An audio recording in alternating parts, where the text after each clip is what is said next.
Welcome to remix king channel. Phone number వాడితే చనిపోతున్నారా?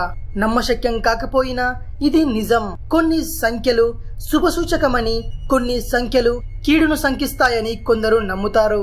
అలాగే హోటళ్లలో రూమ్ నెంబర్ 13 తీసుకోవడానికి చాలా మంది జంకుతుంటారు.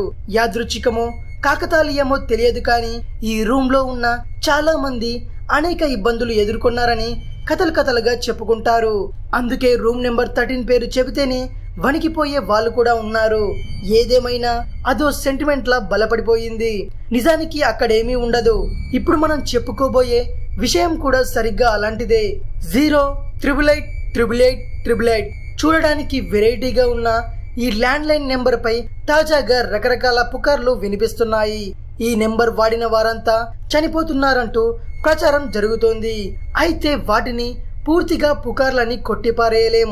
అలాగని ఆ నెంబర్ వాడిన వారంతా చనిపోతున్నారని కూడా చెప్పలేం. ఈ నెంబర్ను మొట్టమొదటిసారిగా వినియోగించిన మొబిటెల్ కంపెనీ CEO క్యాన్సర్ తో చనిపోయారు. కానీ బిజినెస్ లో నెలకొన్న వివాదాలే ఆయన చావుకు కారణమని ఆ తరువాత కొన్ని పత్రికల్లో కథనాలు వచ్చాయి. ఆ తరువాత ఇదే నెంబర్ను ఉపయోగించిన కాన్స్టాంటిస్ డిమిట్రోవ్ అనే డ్రగ్ మాఫియా డాన్ ప్రత్యర్థుల చేతిలో నెదర్లాండ్లో దారుణ హత్యకు గురయ్యాడు. అతను చనిపోయే సమయంలో ఫోన్ అతనితో పాటే ఉందని చెప్పుకుంటారు.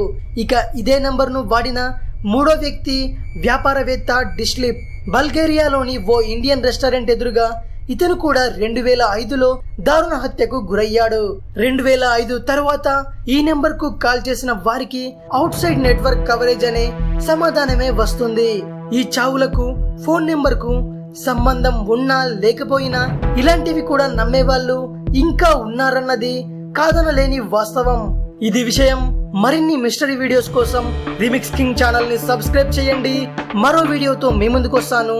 అంతవరకు సెలవు.